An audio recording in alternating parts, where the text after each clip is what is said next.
बंधु माने एही तीन जण महिला केबे भी सावित्री व्रत करबा उचित नुहे कारण एही तीन महिला सावित्री व्रत करबा द्वारा मां सावित्री क्रोधित होई जाय थांती।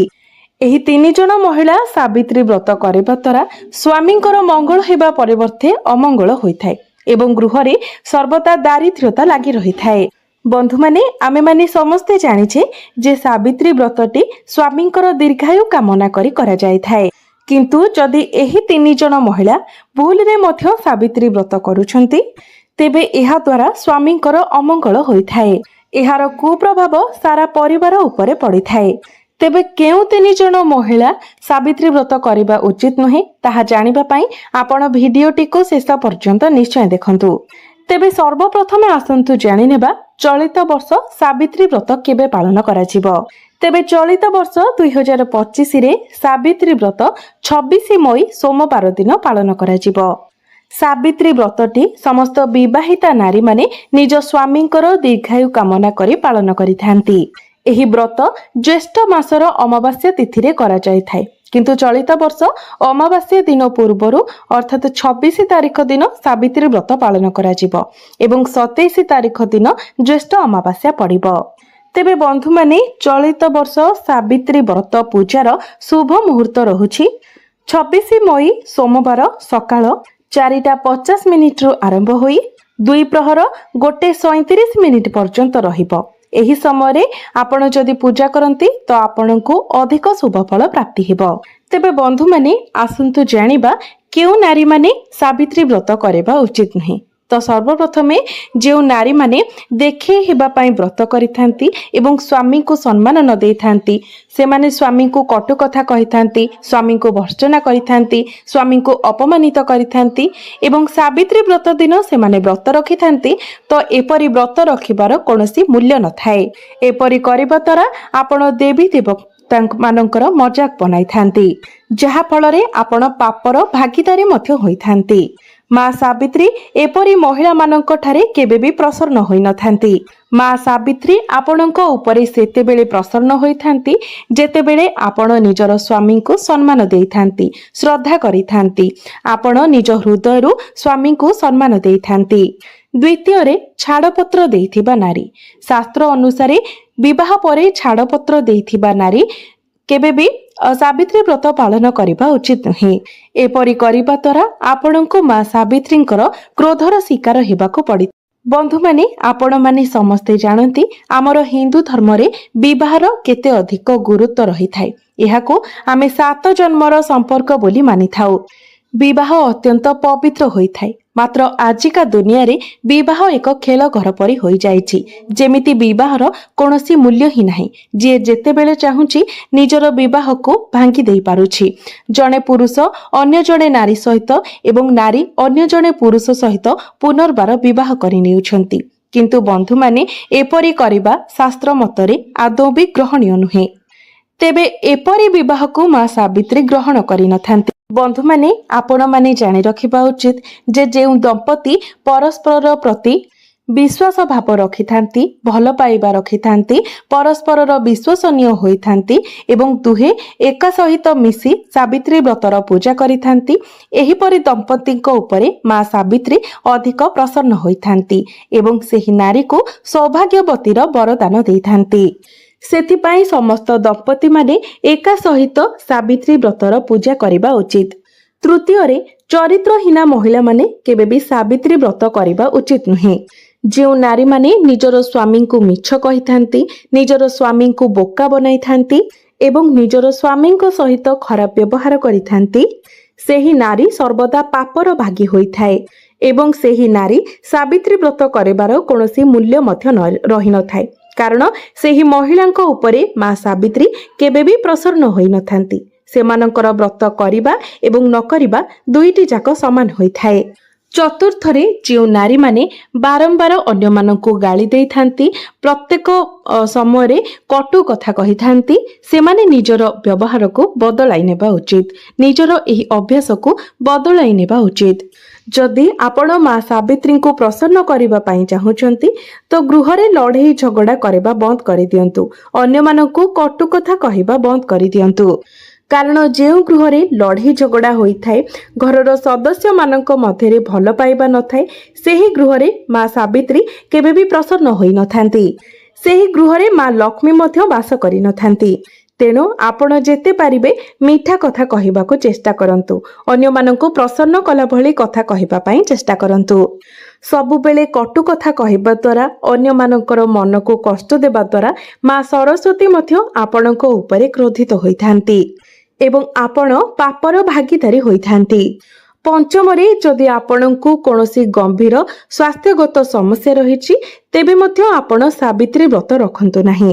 କାରଣ ସାବିତ୍ରୀ ବ୍ରତ ଦିନ ଉପବାସ କରାଯାଇଥାଏ ଏବଂ ଆପଣଙ୍କର ଯଦି ସେମିତି କିଛି ଗମ୍ଭୀର ସ୍ୱାସ୍ଥ୍ୟଗତ ସମସ୍ୟା ରହିଛି, ତ ଆପଣ ଯଦି ଉପବାସ ରହି ବ୍ରତ ପାଳନ କରୁଛନ୍ତି, ତ ଏହାଦ୍ୱାରା ଆପଣଙ୍କର ସ୍ୱାସ୍ଥ୍ୟ ଉପରେ ଖରାପ ପ୍ରଭାବ ପଡ଼ିପାରେ। ତେଣୁ ଆପଣ ଏହି ଦିନ ସାବିତ୍ରୀ ବ୍ରତ ନ ରଖିବା ଉଚିତ। ଷଷ୍ଠରେ, ଆମେମାନେ ସାବିତ୍ରୀ ବ୍ରତ ମା ସାବିତ୍ରୀଙ୍କର ଉପାସନା କରିବା ପାଇଁ ରଖିଥାଉ। ଏହି ବ୍ରତଟି ମହିଳା ଏବଂ ପୁରୁଷ ଉଭୟ ରଖିପାରିବେ। କିନ୍ତୁ ଯେଉଁମାନେ ଗର୍ଭବତୀ ଅଛନ୍ତି, ତ ଗର୍ଭବତୀ ମହିଳାମାନେ ସାବିତ୍ରୀ ବ୍ରତ ରଖିବା ଉଚିତ ନୁହେଁ। କାରଣ ଏହି ବ୍ରତ ସମୟରେ ଭୋଜନ ଏବଂ ପାନୀୟର ଅତ୍ୟଧିକ ସଂଯମତା ପାଳନ କରାଯାଇଥାଏ, ଯାହା କାରଣରୁ ଶରୀରରେ ଉର୍ଜାର କମି ହୋଇପାରେ। ଗର୍ଭାବସ୍ଥା ମଧ୍ୟରେ ମହିଳାମାନଙ୍କୁ ଉଚିତ ପୋଷଣର ଆବଶ୍ୟକତା ରହିଥାଏ ଏବଂ ଉପବାସ କରିବା କାରଣରୁ ଆପଣଙ୍କ ଶରୀରରେ ଆପଣ ଦୁର୍ବଳତା ଅନୁଭବ କରିପାରନ୍ତି। ଗର୍ଭରେ ଥିବା ଶିଶୁ ଉପରେ ମଧ୍ୟ ଏହାର ଖରାପ ପ୍ରଭାବ ପଡ଼ିପାରେ। ତେଣୁ ଆପଣ ଯଦି ଗର୍ଭବତୀ ଅଛନ୍ତି ଏବଂ ଆପଣ ସାବିତ୍ରୀ ବ୍ରତ କରିବାକୁ ଚାହୁଁଛନ୍ତି, ତ ଆପଣ ଡାକ୍ତରଙ୍କ ସହିତ ପରାମର୍ଶ କରି ଆପଣ ବ୍ରତ ରଖିପାରିବେ। ଆପଣଙ୍କର ସ୍ୱାସ୍ଥ୍ୟ ଅନୁଯାୟୀ ଆପଣ ଏହି ବ୍ରତ ରଖିପାରିବେ। ଏବଂ ଯଦି ଆପଣ ବ୍ରତ ରଖୁଛନ୍ତି, ଆପଣଙ୍କର ଶରୀର ସୁସ୍ଥ ରହୁଛି, ତ ଆପଣ ଫଳାହାର କରି ଏହି ବ୍ରତ ରଖ। ସପ୍ତମରେ, ମାସିକ ଧର୍ମ ସମୟରେ ଆପଣ ସାବିତ୍ରୀ ବ୍ରତ କରିପାରିବେ ନାହିଁ। କାରଣ ଆମର ହିନ୍ଦୁ ଧର୍ମରେ ମାସିକ ଧର୍ମ ସମୟରେ କିଛି ବିଶେଷ ନିୟମ ଗୁଡ଼ିକ ବିଷୟରେ ଉଲ୍ଲେଖ କରାଯାଇଛି। ଧାର୍ମିକ ମାନ୍ୟତା ଅନୁସାରେ ମାସିକ ଧର୍ମ ସମୟରେ ମହିଳାମାନେ ବ୍ରତ ରଖିବା ଉଚିତ ନୁହେଁ। କାରଣ ଏହି ସମୟରେ ଆମର ଶରୀର ଅପବିତ୍ର ହୋଇଥାଏ। ଆପଣ ଯଦି ବ୍ରତ ରଖିବା ପାଇଁ ଚାହୁଁଛନ୍ତି, ତ ଆପଣ ପୂଜା ଜିନିଷ କିଛି ଛୁଇଁବେ ନାହିଁ। ନିଜର ସ୍ୱାମୀଙ୍କ ଦ୍ୱାରା କିମ୍ବା ଘରର ଅନ୍ୟ କୌଣସି ସଦସ୍ୟଙ୍କ ଦ୍ୱାରା ଆପଣ ନିଜର ଶାଢ଼ୀ ଏବଂ ଅନ୍ୟାନ୍ୟ ପୂଜା ଜିନିଷ ପୂଜା କରାଇ ତାକୁ ଆଣିପାରିବେ ଏବଂ ଆପଣଙ୍କର ମାସିକ ଧର୍ମ ସରିବା ପରେ ଆପଣ ତାହାକୁ ପିନ୍ଧିପାରିବେ। ତ ବନ୍ଧୁମାନେ, ଏପରି ମହିଳାମାନେ ସାବିତ୍ରୀ ବ୍ରତ କରିବା ଉଚିତ ନୁହେଁ। ଏବେ ଆସନ୍ତୁ ଜାଣିନେବା ସାବିତ୍ରୀ ବ୍ରତ ସମ୍ବନ୍ଧିତ କିଛି ଗୁରୁତ୍ୱପୂର୍ଣ୍ଣ ନିୟମ ଗୁଡ଼ିକ ବିଷୟରେ, ଯେଉଁ ନିୟମ ଗୁଡ଼ିକ ଜାଣିବା ଅତ୍ୟନ୍ତ ଆବଶ୍ୟକ ଅଟେ। ବନ୍ଧୁମାନେ, ସାବିତ୍ରୀ ବ୍ରତରେ କେଉଁ ରଙ୍ଗର ଶାଢ଼ୀ ପୂଜା କରିବା ଉଚିତ, କେଉଁ ରଙ୍ଗର ଚୁଡ଼ି ପୂଜା କରିବା ଉଚିତ? ତେବେ ଆପଣମାନେ ଜାଣି ରଖିବା ଉଚିତ ଯେ ସାବିତ୍ରୀ ବ୍ରତରେ ସବୁବେଳେ ନାଲି ରଙ୍ଗର ଶାଢ଼ୀ ଏବଂ ଚୁଡ଼ି ପୂଜା କରାଯାଏ। ଏହାକୁ ବହୁତ ଶୁଭ ମାନାଯାଇଥାଏ। ପାର୍ବତୀଙ୍କର ପୂଜା କରୁଥିଲେ ଆପଣ କଳା ଶଙ୍ଖା ପୂଜା କରିପାରିବେ। ବନ୍ଧୁମାନେ, ସାବିତ୍ରୀ ବ୍ରତରେ କେଉଁ ରଙ୍ଗର ବ୍ରତ ଆପଣ ପୂଜା କରିବା ଉଚିତ? ତ ବନ୍ଧୁମାନେ, ହଳଦିଆ ରଙ୍ଗର ବ୍ରତ ଏବଂ ନାଲି ରଙ୍ଗର ବ୍ରତ ଆପଣ ପୂଜା କରିପାରିବେ। ଏବଂ ମନେ ରଖନ୍ତୁ, ସବୁବେଳେ ଆପଣ ସାବିତ୍ରୀ ବ୍ରତକୁ ଡାହାଣ ହାତରେ ପିନ୍ଧିବା ଉଚିତ। ଆପଣମାନେ ଦେଖୁଥିବେ, ବ୍ରତକୁ କେହି କେହି ନିଜର ହାତର ଆମେ ଯେଉଁଠାରେ ଚୁଡ଼ି ପିନ୍ଧୁଛେ ସେଇଠାରେ ପିନ୍ଧିଥାନ୍ତି, କିନ୍ତୁ ସେଠାରେ ବ୍ରତ ପିନ୍ଧିବା ଉଚିତ ନୁହେଁ। କାରଣ ଆମେ ଯେତେବେଳେ କୌଣସି ଖାଦ୍ୟ ଖାଇଥାନ୍ତି, ତ ତାହାର ଅଇଁଠା ସଙ୍କୁଡ଼ି ମଧ୍ୟ ବ୍ରତରେ ପଡ଼ିବାର ସମ୍ଭାବନା ଥାଏ, ଯାହାଦ୍ୱାରା ବ୍ରତର ଅପମାନ ହୋଇଥାଏ। ତେଣୁ ବ୍ରତକୁ ଆପଣମାନେ ସବୁବେଳେ ନିଜର ବାହୁରେ ପିନ୍ଧନ୍ତୁ। ବନ୍ଧୁମାନେ, ସାବିତ୍ରୀ ବ୍ରତରେ କେଉଁ ଦେବାଦେବୀଙ୍କୁ ପୂଜା କରାଯାଇଥାଏ? ତ ଦେବୀ ସାବିତ୍ରୀ, ମା ଲକ୍ଷ୍ମୀ ଏବଂ ମା ପାର୍ବତୀଙ୍କୁ ପୂଜା କରାଯାଇଥାଏ। ଏହା ସହିତ ପ୍ରଭୁ ନାରାୟଣ ଏବଂ ପ୍ରଭୁ ଶିବ ଶଙ୍କରଙ୍କର ମଧ୍ୟ ପୂଜା କରାଯାଇଥାଏ। ତ ଆପଣ ଚାହିଁଲେ ଏହି ବ୍ରତକୁ ଆପଣ ଶିବ ମନ୍ଦିରରେ ମଧ୍ୟ ପୂଜା କରିପାରିବେ ଏବଂ ଚାହିଁଲେ ନିଜ ଘରେ କରିପାରିବେ ଏବଂ ଆପଣ ଚାହିଁଲେ ବରଗଛ ମୂଳରେ ମଧ୍ୟ ସାବିତ୍ରୀ ବ୍ରତ ପାଳନ କରାଯାଇଥାଏ। ତ କେହି କୌଣସି ଗାଁରେ ଆପଣ ଦେଖିଥିବେ, ସମସ୍ତ ସଧବା ନାରୀ ମାନେ ଏକାଠି ହୋଇ ବରଗଛ ମୂଳରେ ମଧ୍ୟ ସାବିତ୍ରୀ ବ୍ରତ କରିଥାନ୍ତି। ତେବେ ବନ୍ଧୁମାନେ, ସତ୍ୟବାନଙ୍କର ଜୀବନ ଫେରାଇ ଦେଇଥିଲେ ଧର୍ମରାଜ ଯମ। ରାଣୀ ସାବିତ୍ରୀ ସେଥିପାଇଁ ଯମ ଦେବତାଙ୍କୁ ପୂଜା କରିଥିଲେ। ସେଥିପାଇଁ ଏହି ଦିନ ଧର୍ମରାଜ ଯମଙ୍କର ପୂଜା ମଧ୍ୟ କରାଯାଇଥାଏ। ଆପଣଙ୍କ ସ୍ୱାମୀଙ୍କର ଦୀର୍ଘାୟୁ ପାଇଁ ଆପଣ ଏହି ଦିନ ଯମ ଦେବତାଙ୍କର ମଧ୍ୟ ପୂଜା କରିବା ଉଚିତ। ତେବେ ବନ୍ଧୁମାନେ ଆମେ କାହିଁକି ସାବିତ୍ରୀ ବ୍ରତ ପାଳନ କରିଥାଉ? ସ୍ୱାମୀଙ୍କର ଦୀର୍ଘାୟୁ କାମନା ପାଇଁ ସାବିତ୍ରୀ ବ୍ରତ ପାଳନ କରାଯାଏ। ଜଣେ ସଧବା ନାରୀ ବଞ୍ଚିଥିବା ପର୍ଯ୍ୟନ୍ତ ହାତରେ ଶଙ୍ଖା ସିନ୍ଦୁର ରଖିବା ପାଇଁ ଏହି ବ୍ରତ ପାଳନ କରିଥାଏ।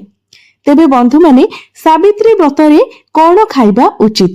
ସାବିତ୍ରୀ ବ୍ରତରେ ଆପଣ ଫଳ ଖାଇପାରିବେ, ଫଳ ଜୁସ୍ କରି ପିଇପାରିବେ, ଶାଗୁ ପଣା ପିଇପାରିବେ, ଗଜା ମୁଗ ଗଜା ବୁଟ ଖାଇପାରିବେ। ମନେ ରଖନ୍ତୁ, ଏହି ଦିନ ଲୁଣ ଖାଇବା ନିଷେଧ ଅଟେ। ତ ଆପଣ ଏହି ଦିନ ଲୁଣ ବ୍ୟବହାର କରିବେ ନାହିଁ କି କୌଣସି ରନ୍ଧା ଖାଦ୍ୟ ମଧ୍ୟ ଆପଣ ଏହି ଦିନ ଖାଇବେ ନାହିଁ। ସାବିତ୍ରୀ ବ୍ରତରେ କଣ ଖାଇବା ଅନୁଚିତ?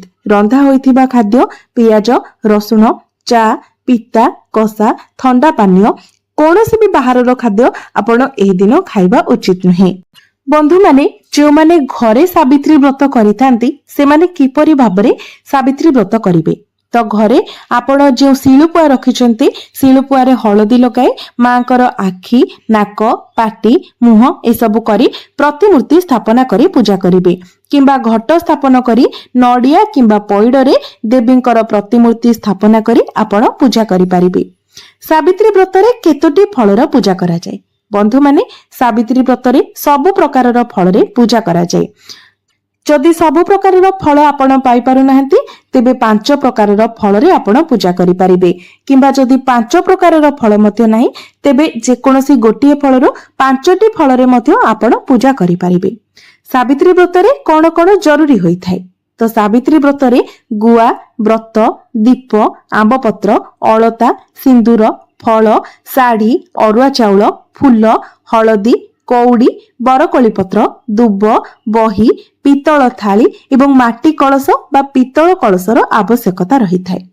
ବନ୍ଧୁମାନେ, ଆପଣ ଯେଉଁ ସାବିତ୍ରୀ ବ୍ରତ ପିନ୍ଧିବେ, ସେହି ସାବିତ୍ରୀ ବ୍ରତରେ କେତୋଟି ଗଣ୍ଠି ରଖିବେ?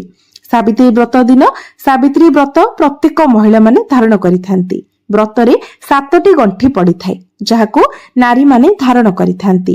ବ୍ରତକୁ ହଳଦୀରେ ବୁଡାଇ ବା ହଳଦିଆ ରଙ୍ଗର ବ୍ରତ ଧାରଣ କରିବା ଉଚିତ। ବନ୍ଧୁମାନେ, ସାଧାରଣତଃ ସାବିତ୍ରୀ ବ୍ରତର ଭାର ବାପ ଘରୁ ଆସିଥାଏ। ତେବେ ସାବିତ୍ରୀ ଭାର ବାପ ଘରୁ ଆସିବା ଉଚିତ ନା ଅନୁଚିତ? ସାବିତ୍ରୀ ବ୍ରତ ସ୍ୱାମୀଙ୍କ ପାଇଁ କରାଯାଇଥାଏ। ତେଣୁ ସାବିତ୍ରୀ ବ୍ରତର ସମସ୍ତ ପୂଜା ସାମଗ୍ରୀ ସ୍ୱାମୀଙ୍କ ଘରୁ ଆଣି ବ୍ରତ ପାଳନ କରିବା ଉଚିତ। ବାପ ଘର ଲୋକଙ୍କୁ କଷ୍ଟ ଦେଇ ସାବିତ୍ରୀ ବ୍ରତ ପାଳନ କଲେ ସ୍ୱାମୀଙ୍କର ଅମଙ୍ଗଳ ହୋଇଥାଏ। ମନୁଷ୍ୟମାନେ ହିଁ ଏସବୁ ତିଆରି କରିଛନ୍ତି, ଏହା ପୁରାଣ ସମ୍ମତ ନୁହେଁ। ମାନି ନିଅନ୍ତୁ, ଯଦି ଆପଣଙ୍କର ବାପ ଘର ଲୋକମାନଙ୍କର ସକ୍ଷମ ଭଲ ରହିଛି, ସେମାନେ ଖୁସିରେ ଆପଣଙ୍କୁ ଏସବୁ ଦେଉଛନ୍ତି, ତ ଏହା ଠିକ ଅଛି। କିନ୍ତୁ ଯଦି ଆପଣଙ୍କର ବାପ ଘରର ଆର୍ଥିକ ଅବସ୍ଥା ସେତେଟା ସ୍ୱଚ୍ଛଳ ନାହିଁ ଏବଂ ଆପଣଙ୍କୁ ସାବିତ୍ରୀ ଭାର ଦେବା ପାଇଁ ସେମାନଙ୍କୁ ବହୁତ କଷ୍ଟ ସ୍ୱୀକାର କରିବାକୁ ପଡୁଛି, ତ ଏହା ବାପ ଘରୁ ଆଣି କରିବା ଆଦୌ ଉଚିତ ନୁହେଁ। ଆପଣଙ୍କ ସ୍ୱାମୀଙ୍କର ଯେତିକି ସାମର୍ଥ୍ୟ ଅଛି, ଆପଣ ସେତିକିରେ ଆଣିକି ପୂଜା କରିପାରିବେ। ସାବିତ୍ରୀ ବ୍ରତରେ ଯେ ଆପଣ 5,000 ଟଙ୍କାର ଶାଢୀ ପୂଜା କରିବେ, ସେମିତି କୌଣସି ବି କଥା ଆମର ପୁରାଣରେ ଉଲ୍ଲେଖ କରାଯାଏ ନାହିଁ। ଆପଣ ଚାହିଁଲେ 200-300 ଟଙ୍କିଆ ଶାଢୀରେ ମଧ୍ୟ ସ୍ୱାମୀଙ୍କର ମଙ୍ଗଳ ପାଇଁ ପୂଜା କରିପାରିବେ। ଏହା ସ୍ୱାମୀଙ୍କର ମଙ୍ଗଳ ପାଇଁ, ଈଶ୍ୱରଙ୍କର ଆଶୀର୍ବାଦ ପ୍ରାପ୍ତ କରିବା ପାଇଁ ପୂଜା କରାଯାଇଥାଏ। ତେଣୁ ଆପଣଙ୍କ ପାଖରେ ଯାହା ଅଛି ଆପଣ ତାକୁ ନେଇ ଶ୍ରଦ୍ଧାର ସହିତ ପୂଜା କରିପାରିବେ। ଭଗବାନ ଆମର ଶ୍ରଦ୍ଧା ଦେଖିଥାନ୍ତି, ଭକ୍ତି ଦେଖିଥାନ୍ତି, ସ୍ୱାମୀଙ୍କ ପ୍ରତି ଆମର ଆନ୍ତରିକତାକୁ ଦେଖିଥାନ୍ତି। ଆମେ କେତେ ଟଙ୍କାର ଶାଢୀ ପୂଜା କରୁଛେ, କେତେ ଟଙ୍କାର ଫଳ ପୂଜା କରୁଛେ, ଏସବୁ ଈଶ୍ୱର କେବେ ବି ଦେଖିନଥାନ୍ତି। ତେଣୁ ଆପଣ ନିଜର ସାମର୍ଥ୍ୟ ଅନୁସାରେ ପୂଜା ସାମଗ୍ରୀ ଆଣି ପୂଜା କରିପାରିବେ। ବନ୍ଧୁମାନେ, ମନେ ରଖନ୍ତୁ, ସାବିତ୍ରୀ ବ୍ରତ ଦିନ ଆପଣ କେବେ ବି ଘରର ଛୋଟ ପିଲାମାନଙ୍କୁ ବାଡେଇବେ ନାହିଁ, ଗୁରୁଜନ ମାନଙ୍କୁ ଅସମ୍ମାନ କରିବେ ନାହିଁ। ବିଶେଷ କରି ନିଜର ସ୍ୱାମୀଙ୍କୁ କେବେ ବି କଷ୍ଟ ଦେଲା ଭଳି କୌଣସି କଥା କହିବେ ନାହିଁ କିମ୍ବା ଦୁର୍ବ୍ୟବହାର କରିବେ ନାହିଁ। କେବଳ ସାବିତ୍ରୀ ବ୍ରତ ଦିନ ହିଁ ନୁହେଁ, କୌଣସି ବି ଦିନ ନିଜର ସ୍ୱାମୀଙ୍କୁ କିମ୍ବା ଗୁରୁଜନଙ୍କୁ ଅପମାନ ଦେବା ଉଚିତ ନୁହେଁ। ସେମାନଙ୍କୁ କଷ୍ଟ ହେଲା ଭଳି କୌଣସି କଥା କହିବା ମଧ୍ୟ ଉଚିତ ନୁହେଁ। କାରଣ ଆମେ ଯଦି ଏପରି କରୁଛେ, ତ ଆମର ବ୍ରତ, ପୂଜା, ଉପାସନା ଏସବୁର କୌଣସି ବି ମୂଲ୍ୟ ରହିନଥାଏ। ତେବେ ବନ୍ଧୁମାନେ, ଆପଣ ବ୍ରତ ଦିନ କଣ କରିବା ଉଚିତ ନୁହେଁ? ସ୍ୱାମୀ ସ୍ତ୍ରୀ ସଙ୍ଗ କରିବା, ହାତରୁ ଚୁଡ଼ି ଉତାରିବା, କଟୁ କଥା କହିବା, ଶାଶୁ ଶ୍ୱଶୁରଙ୍କୁ ଅପମାନ ଦେବା, ମଙ୍ଗଳସୂତ୍ର କାଢିବା, ପିଲାମାନଙ୍କୁ ବାଡେଇବା, ସ୍ୱାମୀ ସ୍ତ୍ରୀ ଶାରୀରିକ ସମ୍ପର୍କ ରଖିବା, ଏସବୁ କାର୍ଯ୍ୟ ବିଲକୁଲ ବି କରିବା ଉଚିତ ନୁହେଁ। ଆପଣ ଏସବୁ କାର୍ଯ୍ୟଠାରୁ ସାବିତ୍ରୀ ବ୍ରତ ଦିନ ଦୂରେଇ ରହିବା ପାଇଁ ଚେଷ୍ଟା କରନ୍ତୁ। ତ ବନ୍ଧୁମାନେ, ଯଦି ଏହି ସମୟରେ ଆପଣଙ୍କର ଛୁତିକିଆ କିମ୍ବା ମୃତ୍ତିକିଆ ଚାଲିଛି, ତ ଆପଣ କଣ କରିବେ? ଛୁତକ ମୃତକ ସମୟରେ ବ୍ରତ କରାଯାଇ ନଥାଏ, କାରଣ ଏହି ସମୟରେ ଶରୀର ଅଶୁଦ୍ଧ ରହିଥାଏ। ଛୁତକ ସମୟରେ ଶାଢୀ କି ଚୁଡ଼ି କି କୌଣସି ପୂଜା ସାମଗ୍ରୀକୁ ନ ଛୁଇଁ ଆପଣ ଅନ୍ୟ ହାତରେ ପୂଜା କରି ପ୍ରସାଦ ଖାଇପାରିବେ। ମୃତକ ସମୟରେ ପୂଜା କରାଯାଏ ନାହିଁ କି ପ୍ରସାଦ ମଧ୍ୟ ସେବନ କରାଯାଏ ନାହିଁ। ତେବେ ବନ୍ଧୁମାନେ, ଗର୍ଭବତୀ ମହିଳାମାନେ ସାବିତ୍ରୀ ବ୍ରତ କରିପାରିବେ ନା ନାହିଁ? ଗର୍ଭବତୀ ମହିଳାମାନେ ବ୍ରତ କରିପାରିବେ, କିନ୍ତୁ ଉପବାସ କରି ନୁହେଁ। ଖାଇ ପିଇକି ଆପଣ ବ୍ରତ ପାଳନ କରିପାରିବେ। ସମସ୍ତ ପ୍ରକାରର ଫଳ, ପରଟା, ଉପମା ଇତ୍ୟାଦି ଆପଣ ଖାଇପାରିବେ, କିନ୍ତୁ ଆମିଷ, ପିଆଜ, ରସୁଣ, ଉଷୁନା, ପିତା, କଷା, ପୋଡା ଏସବୁ ଆପଣ ବ୍ରତ ଦିନ ଖାଇବେ ନାହିଁ। ଯଦି ଆପଣଙ୍କର ମାସିକ ଧର୍ମ ହୋଇଛି ତାହେଲେ ଆପଣ ବ୍ରତ କରିପାରିବେ ନା ନାହିଁ? ମାସିକ ଧର୍ମ ସମୟରେ ବ୍ରତ କରିପାରିବେ, କିନ୍ତୁ କୌଣସି ପୂଜା ସାମଗ୍ରୀକୁ ଆପଣ ଛୁଇଁବେ ନାହିଁ କି ପୂଜା କରିବେ ନାହିଁ। କେବଳ ପୂଜା ସରିବା ପରେ ଆପଣ ପ୍ରସାଦ ଖାଇସାରିବା ପରେ ଆପଣ ଅନ୍ୟ ଜିନିଷ ଖାଇପାରିବେ। ତେବେ ଘରର ଅନ୍ୟ ଜଣେ ସଦସ୍ୟ କିମ୍ବା ଆପଣ ସ୍ୱାମୀଙ୍କ ଦ୍ୱାରା ପୂଜା କରାଇ ଆପଣ ପୂଜା ଜିନିଷ ଆଣିପାରିବେ। ସାବିତ୍ରୀ ବ୍ରତ ପ୍ରଥମ କରି କେବେ କରାଯାଇଥାଏ? ବିବାହର ପ୍ରଥମ ବର୍ଷରୁ ହିଁ ସାବିତ୍ରୀ ବ୍ରତ କରାଯାଏ। ଯଦି ପ୍ରଥମ ବର୍ଷ ବ୍ରତ କରିବା ସମୟରେ ଋତୁସ୍ରାବ ହୋଇଥାଏ କିମ୍ବା ଛୁତକ କିମ୍ବା ମୃତକ ହୋଇଥାଏ, ତେବେ ବିବାହର ପ୍ରଥମ ବର୍ଷ ପୂଜା ନ କରି ପର ବର୍ଷ ଠାରୁ ଆପଣ ଆରମ୍ଭ କରିପାରିବେ। ସାବିତ୍ରୀ ବ୍ରତ ଦିନ କେଉଁ ଠାକୁରଙ୍କୁ ଦର୍ଶନ କରିବା ଶୁଭ ହୋଇଥାଏ? ଶଙ୍କର ଏବଂ ପାର୍ବତୀ, ଲକ୍ଷ୍ମୀ ନାରାୟଣଙ୍କର ଯୁଗଳ ଦର୍ଶନ କଲେ ଏହାକୁ ବହୁତ ଶୁଭ ମାନାଯାଇଥାଏ। ବନ୍ଧୁମାନେ, ଆପଣ ବ୍ରତ ସରିବା ପରେ ପୂଜା କରି ଆଣିଥିବା ଶାଢୀ, ଶଙ୍ଖା, ସିନ୍ଦୁର, ଅଳତା ପିନ୍ଧି ସ୍ୱାମୀଙ୍କ ଠାରୁ ଏବଂ ଘରର ସମସ୍ତ ଗୁରୁଜନ ମାନଙ୍କ ଠାରୁ ଆଶୀର୍ବାଦ ନେବା ଉଚିତ। ସ୍ୱାମୀ ଯଦି ନିଜ ଇଚ୍ଛାରେ ଆପଣଙ୍କୁ ପ୍ରସାଦ ଖୁଆଇ ବ୍ରତ ଭାଙ୍ଗନ୍ତି, ତେବେ ଏହା ବହୁତ ଶୁଭ ହୋଇଥାଏ। ଏବଂ ସାବିତ୍ରୀ ବ୍ରତ ଦିନ ଯଦି ଶଙ୍ଖା ସିନ୍ଦୁର ନିଜେ ସ୍ୱାମୀ ଆପଣଙ୍କୁ ପିନ୍ଧାଇ ଦିଅନ୍ତି, ତ ଏହାକୁ ଆହୁରି ଅଧିକ ଶୁଭ ମାନାଯାଇଥାଏ। ବନ୍ଧୁମାନେ, ସାବିତ୍ରୀ ବ୍ରତ କେଉଁ ଦିନ ଉଝାଯାଏ? ବ୍ରତ ସରିବାର ପରଦିନ ଗାଧୋଇ ସାରି ଘର ଠାକୁରଙ୍କୁ ପୂଜା କରି ସାରିବା ପରେ ଆପଣ ବ୍ରତକୁ ଉଝେଇ ପାରିବେ। ତେବେ ବନ୍ଧୁମାନେ, ଏହା ଥିଲା ସାବିତ୍ରୀ ବ୍ରତର କିଛି ଗୁରୁତ୍ୱପୂର୍ଣ୍ଣ ନିୟମ, ଯେଉଁଗୁଡ଼ିକ ଆପଣମାନେ ସମସ୍ତେ ମାନିବା ଉଚିତ। ଯଦି ଆପଣ ନବବିବାହିତା ଅଟନ୍ତି ଏବଂ ସାବିତ୍ରୀ ବ୍ରତର ନିୟମ ଗୁଡ଼ିକ ବିଷୟରେ ଜାଣିନାହାନ୍ତି, ତ ଏଗୁଡ଼ିକ ଥିଲା ସାବିତ୍ରୀ ବ୍ରତ ସମ୍ବନ୍ଧିତ କିଛି ଗୁରୁତ୍ୱପୂର୍ଣ୍ଣ ନିୟମ, ଯେଉଁଗୁଡ଼ିକ ମାନି ଆପଣଙ୍କୁ ବ୍ରତ ପାଳନ କରିବା ଉଚିତ। ଏସବୁ ମାନିବା ଦ୍ୱାରା ଆପଣଙ୍କୁ ବ୍ରତର ଶୁଭ ଫଳ ମିଳିଥାଏ। ତେବେ ବନ୍ଧୁମାନେ, ମୋର ଏହି ଭିଡିଓଟି ଯଦି ଆପଣଙ୍କୁ ଭଲ ଲାଗିଥାଏ, ତେବେ ଭିଡିଓଟିକୁ ଲାଇକ୍ କରି ଚ୍ୟାନେଲଟିକୁ ସବସ୍କ୍ରାଇବ କରିଦେବେ ଏବଂ କମେଣ୍ଟ ବକ୍ସରେ ଭକ୍ତି ଏବଂ ଶ୍ରଦ୍ଧାର ସହିତ ଜୟ ମା ସାବିତ୍ରୀ ନିଶ୍ଚୟ ଲେଖିବେ।